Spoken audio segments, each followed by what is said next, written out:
ETF index mutual funds నేర్చుకుని stock మార్కెట్లో రాణించాలనుకుంటున్నారా? వెంటనే ఈ నెంబర్కి కాల్ చేయండి. హాయ్ హలో నమస్తే, welcome back to Suman TV. Present మనతో పాటు ఉన్నారు 25 ఇయర్స్ నుంచి అమెరికాలో ఉంటున్నటువంటి ఎంఎన్సీ ఎగ్జిక్యూటివ్ వీరభద్రరావు గారు. సార్తో మాట్లాడతాం. నమస్తే సార్. నమస్తే అమ్మా.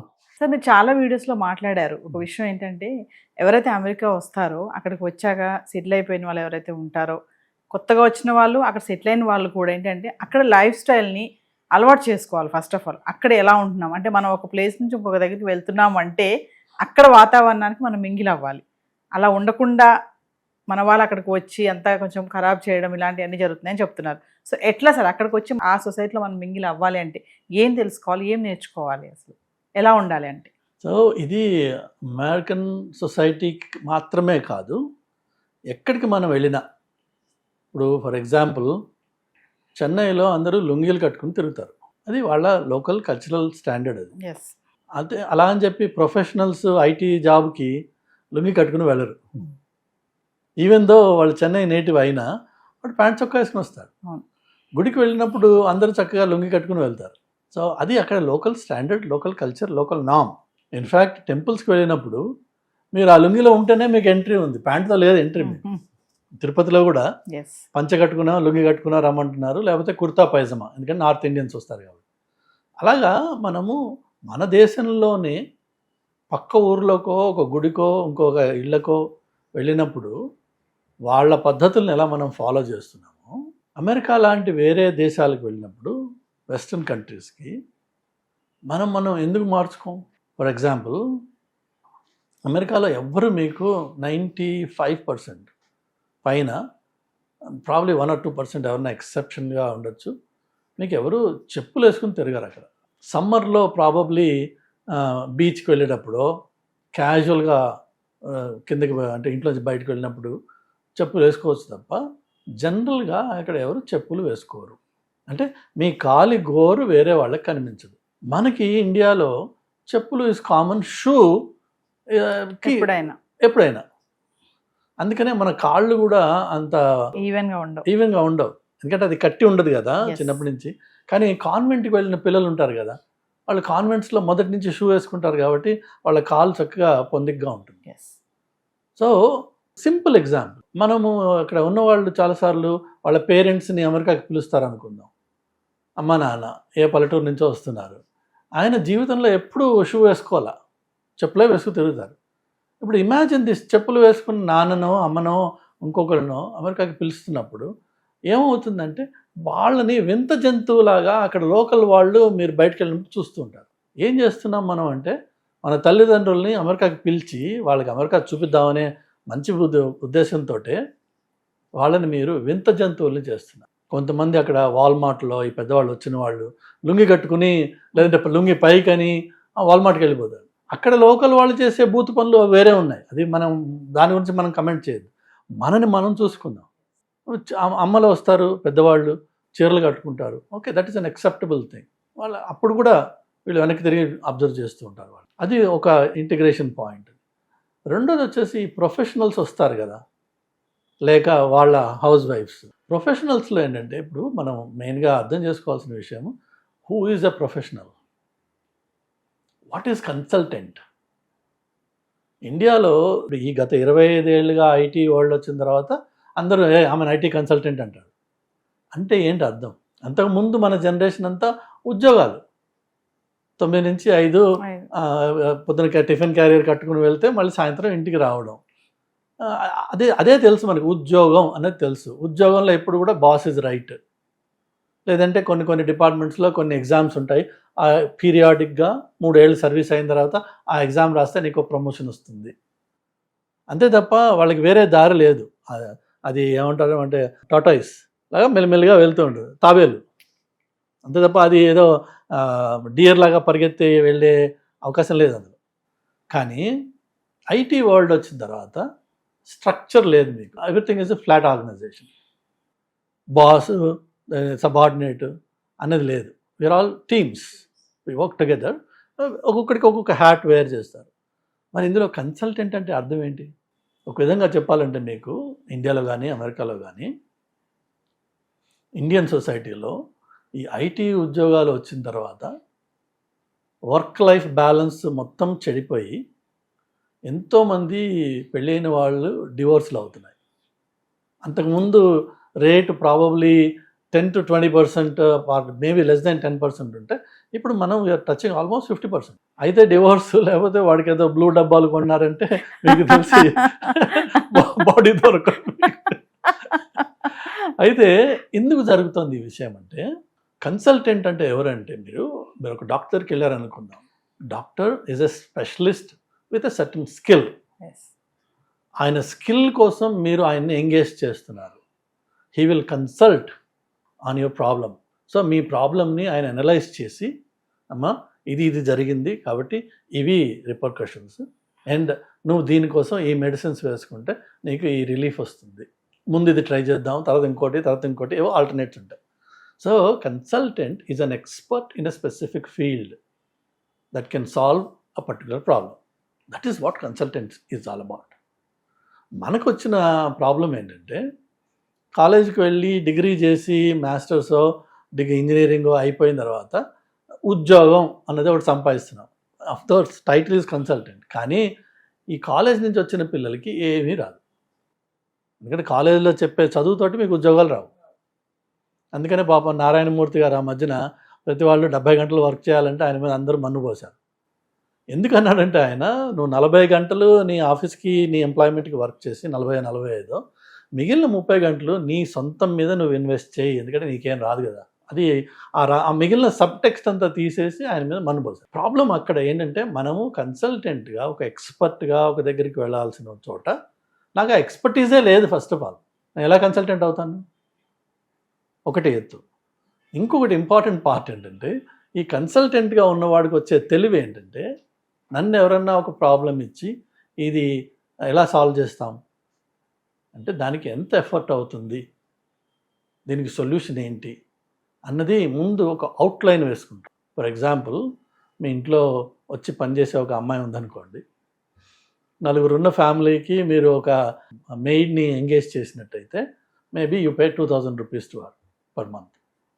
ఆ అమ్మాయికి తెలుసు వీళ్ళ ఇంట్లో 4 ఉంటారు కాబట్టి నేను ఆ ఇంటికి వెళ్తే ఒక గంట పని ఉంటుంది, నా గంట పనికి నాకు నెలకి 2000 వస్తున్నాయి. ఇలాంటి 5 ఇళ్ళు చేసుకుంటే నాకు 10,000 వస్తాయి. ఇప్పుడు మార్కెట్లో ఇంకా అంతకంటే ఎక్కువ సంపాదిస్తున్నారు, కానీ జస్ట్ అన్ ఎగ్జాంపుల్. అదే మీ ఇంటికి ఏదైనా ఒక ఫంక్షన్ ఉండి ఒక 5 చుట్టాలు వచ్చారనుకోండి, ఇమ్మీడియట్గా అమ్మాయి చెప్తుంది, అమ్మా మామూలుగా మీరు 4 ఉండేవాళ్ళు ఉన్నట్టు నా వర్క్ డబుల్ అయింది, ఇప్పుడు గంట కాదు 2 గంటలో 2.5 గంటలో పడుతుంది, ఈ వారానికి నువ్వు నాకు ఎక్స్ట్రా ఇవ్వాలి. దాన్ని ఎస్టిమేషన్ అంటారు. మనం ఈ పిల్లలు ఎవరైతే కాలేజ్ నుంచి ఐటీ ఉద్యోగాలు సంపాదించి ఐటీ కన్సల్టెంట్స్ అవుతున్నారో వీళ్ళెవ్వరికీ ఆ ఎస్టిమేషన్ అంటే ఏంటో ఈ గంటది కూడా తెలియదు. వాళ్ళకి తెలియక ఉద్యోగం సంపాదించాం, బాస్ ఏదో వర్క్ ఇచ్చాడు, ఆ ఇచ్చిన వర్క్ ఒక రోజులో అయ్యేదా, ఒక వారంలో అయ్యేదా, ఒక నెలలో అయ్యేదా నాకు తెలియదు ఆ విషయం. ఆయన రన్ అన్నాడు, నేను రన్ చేస్తున్నాను. ఫర్ ఆల్ యూ నో ఆ రన్నింగ్ నేను ఆపోజిట్ డైరెక్షన్లో వెళ్తున్నానేమో. దానివల్ల జరిగేది ఏంటంటే ప్రెషర్స్. ఒక వర్క్ ఒక టైం ఉండదు, ఇవాళ ఏదో ఒకటి చేసేయాలి, నాకేం రాదు ముందు, ఏదో ఒకటి చేసేయాలి, ఎవరిని అడగాలి, వెళ్ళి వాడు కూడా బిజీగా ఉంటాడు. సో నాకు గైడెన్స్ ఉండదు. ఏంటంటే ఆన్లైన్లోకి వెళ్ళి సెర్చ్ చేసుకుని కాపీ పేస్ట్లు చేసి ఆ చేసిన కాపీ పేస్ట్ కరెక్టా కాదా తెలియదు నాకు. ఇంతలో ప్రాజెక్ట్ అయిపోయే టైం వస్తుంది, వీళ్ళు ఇంకా అర్ధరాత్రులు అపరాత్రులు అక్కడే కూర్చుని ఉంటారు, వీళ్ళకి ఇంటికి వచ్చే లైఫ్ ఉండదు.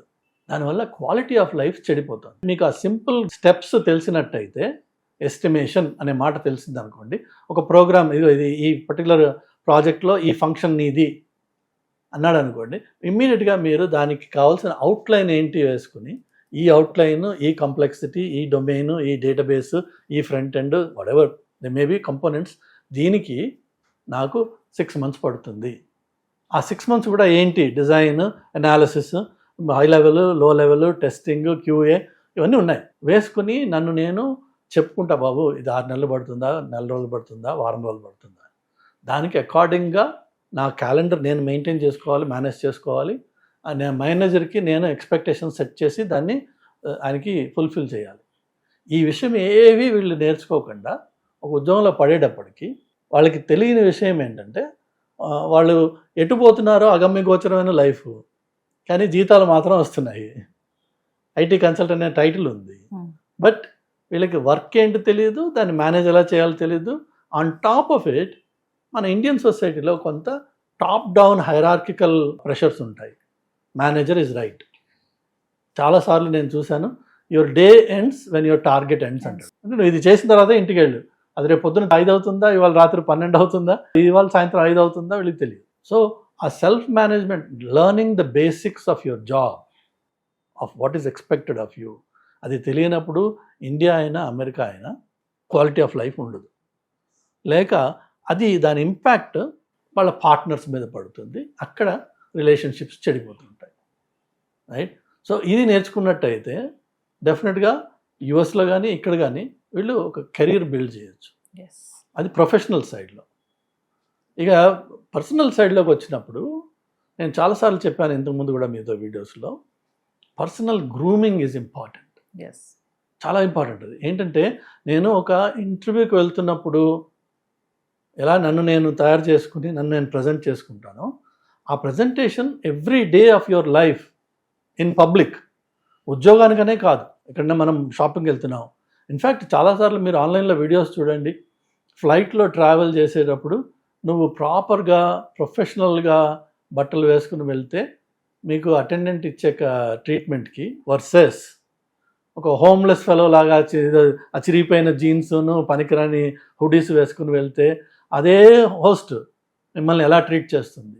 జస్ట్ అది ఎవరో మీరు కొత్తవాడు వచ్చి మీకు ఆ తెలివి చెప్పక్కర్లా, మీరు స్వయంగా మీకు కనిపిస్తుంది. కానీ మనం దాని నుంచి నేర్చుకోకుండా నాకేంటి నిన్ను నీ ప్రజెంటేషన్ ఏంటంటే your looking like a homeless fellow, నీకు ఎవరు గౌరవం ఇవ్వరు. గౌరవం మనం సంపాదించుకోవాలి, not because of the titles of the money are other things, in how you present your self. చాలాసార్లు ఈ మధ్యకాలంలో నేను గత 10 ఏళ్ళుగా చూస్తున్నా, మన పిల్లలు అమెరికాకి వచ్చి మాసిపోయిన గడ్డాలు, ఇంతింత జుట్టు, దాంట్లో ఏమన్నా నీకు ఆ హెయిర్ కటింగ్ డబ్బులు ఏమైనా మిగులుతాయా అంటే అదేమి ఆస్తులు పోయే పని కాదు. అది మా అయితే $20 అవుతుంది hair cut. But cleanliness is important, presentation is important. You need to look like a professional. మనం ఏదైతే లెట్స్ సే ఒక డాక్టర్ దగ్గరికి వెళ్ళారు మీరు, ఆయన అదే చింకి జుట్టుతోటెన్నో చిరిగిపోయిన బట్టలతో వచ్చాడు అనుకోండి, మనం లేచి వెళ్ళిపోతాం బయటికి, ఇదొక్క డాక్టర్ ఎలా ఉన్నాడు. మరి నువ్వు ఇవన్నీ గౌరవం నీకు ఎలా వస్తుంది? Simple thing. ఇక ఈ మన ఆడవాళ్ళు ఎవరైతే హౌస్ వైఫ్స్ పర్టికులర్లీ యుఎస్కి వస్తున్నారో, ఈ మధ్యన ఇదొక ట్రెండ్ చూశాను నేను. ఈ మధ్యన కాదు, ఎప్పుడు నేను లాస్ట్ టైం నేను చూసింది, మా అమ్మాయి మిడ్ స్కూల్ అయిపోయిన తర్వాత ఒక ఇంట్లో ఉన్నప్పుడు మేము వెళ్ళామన్నమాట తన్ని సెట్ చేయడానికి. అక్కడ చూస్తే ఆ చుట్టుపక్కల కాలనీలో నైటీలు వేసుకుని ఆడవాళ్ళు వాకింగ్కి వెళ్ళిపోతున్నారు. ఈ ట్రెండ్ అక్కడ వరకు కూడా వచ్చింది. అంటే నైటీలు కూడా ఇక్కడ ఉంది, కానీ అమెరికా కూడా వచ్చేసింది అన్న విషయాన్ని అక్కడ చూసాను. ప్రాబబ్లీ ఈ డల్లాస్పురంలో అందరూ నైటీస్లోనే తిరుగుతారేమో. నేను డాలస్కి చాలా తక్కువ వెళ్ళాను, మొత్తం 26 yearsలో 2 times వెళ్ళి ఉంటాయి ఇప్పుడు. సో మన వాళ్ళు ఉన్నారు అంటే ఈ చండాలమైన పనులు ఇక్కడి నుంచి అక్కడ తీసుకెళ్తున్నారు. తీసుకెళ్ళేటప్పటికి నువ్వు ఏమైపోతావు అంటే you stand out. These are idiots, these are backward people, they don't integrate in our society. Communication ఒక ఎత్తు, లాంగ్వేజ్, డిక్షన్, ప్రొనౌన్సియేషన్ ఇవన్నీ ఒక ఎత్తు, అది టాలరేట్ చేస్తాడు అవతలవాడు, ప్రొవైడెడ్ నీ మిగిలిన ప్రజెంటేషన్ క్లీన్గా ఉందనుకోండి.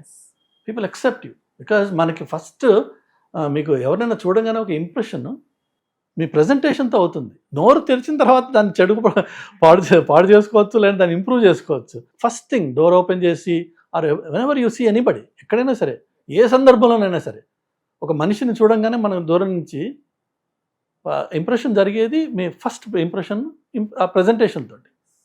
అది మనం వేరే వాళ్ళని చూసి కమెంట్ చేస్తూ మనం మేనేజ్ చేసుకోలేకపోతే ఎట్లా? ఇది జరగకపోవడం వల్ల టెంపుల్స్కి వెళ్ళి బంగారాలు దిగదోచుకున్నంత మాత్రాన, లేదంటే పట్టు చీరలు కట్టేసుకున్నంత మాత్రాన నీకు గౌరవం రాదు. అక్కడేదో అమ్మలక్కలు కూర్చొని ఇది ఎప్పుడు కొన్నారు, అది ఎప్పుడు కొన్నారు, మన ఇండియాకి వెళ్ళినప్పుడు అది వచ్చినే సోది, పనికిరాని చేస్తుంది. మనకు కావాల్సింది ఏంటంటే అమెరికన్ సొసైటీలో వాళ్ళ నార్మ్స్ ఏంటి, వాళ్ళ స్టాండర్డ్స్ ఏంటి, మనము ఎక్కడి వరకు దాన్ని అడాప్ట్ చేసుకోగలం. అలా అని చెప్పి అక్కడేదో విచ్చలవిడిగా బికినీలను షార్ట్స్ వేసుకుని తిరగట్ల రోడ్ల మీద. There equally decent guys. దాని బికినీకి ఎక్కడ ఉందో అది బీచ్లో ఉంటుంది. సో అది ఇంకొక పార్ట్ అనమాట. ఏంటంటే అమెరికాలో 6 ఋతువులు మీకు కనిపిస్తాయి అక్కడ. ఏదైతే పుస్తకాల్లో మనం ఇక్కడ చదువుకునేవాళ్ళమో ఇక్కడ మనకి ఓన్లీ నేను అంటూ ఉంటాను అనమాట, మనకి 10 నెలలు సమ్మరు, 2 నెలలేమో వింటర్. అంతే, మనకి మధ్యలో ఎప్పుడో ఉన్నట్టుండో వర్షం పడుతుంది, ఎందుకు వచ్చిందో మనకి తెలియదు దాని గురించి. అమెరికా అలా కాదు, ఎవ్రీ 2 months మీకు సీజన్ మారుతుంది. వింటరు, ఫాల్, సమ్మరు, అలా మళ్ళీ అట్లా మీకు 6 ఋతువులు కనిపిస్తాయి అక్కడ. 6 ఋతువులకి తగ్గట్టుగా మీకు బట్టలు కూడా మారుతాయి. నేను చాలాసార్లు చూశాను ఇక్కడ వచ్చిన పిల్లలు వింటర్లో హాఫ్ స్లీవ్స్ వేసుకుని వెళ్తారు బయటికి. అఫ్కోర్స్ నీ లోపల ఉంది వేడి, 10 నిమిషాలు 5 నిమిషాలు దాన్ని తట్టుకోగలవేమో, కానీ దానివల్ల వచ్చే ఎఫెక్ట్, లాంగ్ టర్మ్ ఎఫెక్ట్ చాలా చండాలంగా ఉంటుంది. ఒకటి, చూడ్డానికి కూడా ఆ స్నోలో చెప్పులు వేసుకుని వెళ్ళడము, లేక ఆ స్నోలో inappropriate dress for that situation. Party wear అనే కాదు నేను అనేది, ఈవెన్ మన ఇంటి దగ్గర షార్ట్స్ ఎప్పుడు వేసుకుంటావు, ప్యాంట్స్ ఎప్పుడు వేసుకుంటావు, పజామా ఎప్పుడు వేసుకుంటావు, అది ఎక్కడి వరకు వేసుకుంటే నీట్గా ఉంటుంది. దానివల్ల నీకు అవతల వాళ్ళకి నువ్వు ఏ ఇంప్రెషన్ నువ్వు ఫామ్ చేస్తున్నావు. కొంతమందికి అది మాట చెప్పావు అనుకోండి, నేను I don't care about them అని, నువ్వు నాకు చెప్పేది నా ఇష్టం వచ్చినట్టు నేను ఉంటాను, ఉండు, కానీ నీకు ఆ గౌరవం సంపాదించలేవు. ఒకటి. రెండోది, అక్కడ సొసైటీలో నువ్వు కెరీర్ బిల్డ్ చేయాలనుకున్నట్టయితే నీకు ఇవన్నీ వర్క్ అవుతాయి. ఉద్యోగంలో ప్రమోషన్స్, నేను ఐఎమ్ ఏ బెటర్ ప్రోగ్రామర్ కాబట్టి నేను ప్రాజెక్ట్ మేనేజర్ అయిపోను. I need to be a good programmer with good communication and good level of analytical skills, maturity and the people relationship capability. ఎందుకంటే ఇండియాలో ఎలా ఉందంటే టైటిల్స్కి గౌరవం వస్తుంది. If I'm vice president, everybody will look up, oh my God. అక్కడ it doesn't matter, you are the CEO unless you talk to me like a CEO. You don't get the respect of a CEO. Who cares? నాకు దమ్ముంది, ఇది ఈ job కాకపోతే ఇంకో జాబ్లోకి వెళ్తాను, అంతే తప్ప నీ నోటి మాట వల్ల, నీ అపియరెన్స్ వల్ల, నీ యాటిట్యూడ్ వల్ల నీకు రెస్పెక్ట్ వస్తుంది, రికగ్నిషన్ వస్తుంది. అవి లేని రోజున నువ్వు IIT నుంచి వచ్చాను నేను అన్నా నీకు రికగ్నిషన్ రాదు, గ్రోత్ రాదు. అలానే ఈ రోజున అమెరికాలో one of the most hated community ఏది అంటే ఇండియన్స్. ఎందుకు అన్నట్టయితే మన ప్రాబ్లం, బాగా డబ్బులు సంపాదిస్తున్నాం. We are the richest minorities among all immigrants. Indians are the richest. అంటే డబ్బు ఉంది మన దగ్గర, సో కెపాసిటీ టు స్పెండ్ మన దగ్గర ఉంది, పొటెన్షియల్ ఉంది. కానీ మైండ్ క్లోజ్ అయిపోయి నేను అదే ఇండియన్ పద్ధతిలో ఉంటాను నేను అనేటప్పటికీ నీ దగ్గర డబ్బున్నా నీకు గౌరవం రావట్లా, హేట్రెడ్ సంపాదిస్తున్నాను. నీకున్న డబ్బు అలానే రోడ్డు మీద పడేమని చెప్పట్లా. ఫర్ ఎగ్జాంపుల్ సింపుల్గా చెప్తాను నేను, ఆలన్ ఎడ్మండ్స్ అని ఒక షూ ఉంది, నేను బాడీ పబ్లిసిటీ ఇవ్వట్లేదు, బట్ ఒక నేమ్, బ్రాండెడ్ నేమ్, జాన్స్టన్ అని, ఆలిసన్, అట్లా సింపుల్గా అవే పెద్ద 3500 4000 షూస్ కాదు అవి. మహా అయితే 600 700 500 800 అలా ఉంటాయి. కానీ అది లైఫ్ టైం వారంటీ ఉండే షూ. అది మీరు ఒకసారి ఆ షూ కొన్నారనుకోండి, ఒకసారి దాని సోల్ పోయింది, మళ్ళీ పంపిస్తే వాడు రీసోల్ చేసి పంపిస్తాడు, $100 ఎంతో, లైఫ్ ఎక్స్టెండెడ్ అగైన్. అది వేసుకుని వెళ్తే మీకు వచ్చే రికగ్నిషన్ కానీ మీ అపియరెన్స్ కానీ వర్సెస్ అక్కడ వాల్మార్ట్లోను, కోల్స్ అని ఇంకొక చిన్న స్టోర్స్ ఉంటాయి, వాటిల్లో కొన్న షూ వేసుకుని నువ్వు వెళ్తే నీకు స్వతహాగా నువ్వు అద్దంలో చూసుకుంటే నీ ఇంప్రెషన్ కానీ అవతల వాళ్ళు నీకు ఇచ్చే రెస్పెక్ట్ కానీ జమీన్ ఆస్మాన్ ఫరక్. సో ఇవన్నీ opportunities to learn, observe others and learn from them. అలా అని చెప్పి నువ్వు $1000 పెట్టి షూ కొనాల్సిన అవసరం లేదు. ద సేమ్ థింగ్ మీకు ఏదో దీంట్లో అవుట్లెట్ స్టోర్స్ అని ఉంటాయి, $800 షూ ప్రాబ్లీ 600కో 400కో దొరుకుతుంది, అది కొను. $40కి చూడు. ఎందుకు చెప్తున్నానంటే ఫైనల్గా కంక్లూజన్లో, అమెరికాలో చాలామంది హిస్పానిక్ పిల్లలు అన్ఎడ్యుకేటెడ్, వాడికి స్పానిష్ తప్ప వేరే ఏ భాష రాదు, రూపాయలు లెక్క పెట్టడం కూడా రాదు చాలామందికి. వాళ్ళు చాలామంది అలవాటు ఏంటంటే నోట్లు కట్టిన ఇట్లా రౌండ్గా తిప్పుతారు, రౌండ్గా ఉంటే దానికి రబ్బర్ బ్యాండ్ వేసి ఉంటుంది, అంతే, వాడు అదే జేబులో పెట్టి తిరుగుతాడు. వాళ్ళ క్రెడిట్ కార్డ్స్ ఉండవు వాళ్ళకి, ఇక్కడ ఇల్లీగల్స్. వాళ్ళు ఒక డిపార్ట్మెంటల్ స్టోర్కి వెళ్తే క్లియరెన్స్ అని పనికిరాని చెత్త వైపు వెళ్ళరు వాళ్ళు. అసలు ఏది డే లేబర్ నేను చెప్పేది, వాళ్ళు అటు వెళ్ళరు. వాడు నైకీ బ్రాండ్ న్యూ ఎక్కడ ఉందని చెప్పి వెళ్తాడు ఆ డిపార్ట్మెంట్కి, లేదంటే అడిడా ఆ డిపార్ట్మెంట్కి వెళ్తాడు. వాడు బ్రాండ్ న్యూ అన్నీ తీసుకొచ్చి కౌంటర్ ముందు పెడతాడు. పెట్టి ఈ కట్ట తీసి ఆమెకి ఇస్తాడు క్యాషియర్కి, నువ్వే లెక్క పెట్టుకో, ఇది ఎంత అయింది నువ్వే తీసుకో, ఆ మిగిలిన నాకు ఇచ్చా. అదే స్టోర్లో పక్క కౌంటర్లో ఇండియన్ ఫ్యామిలీతో పాటు వెళ్ళి $5, $3, $10కి క్లియరెన్స్లో ఉండే వస్తువు తీసుకుని వచ్చి వీడు గర్వంగా కౌంటర్లో నిలబడి వాడిని తక్కువ చూపు చూస్తుంటాడు. సిగ్గుచేటు. We need to learn, we need to grow. అది అసలు. Thank you sir.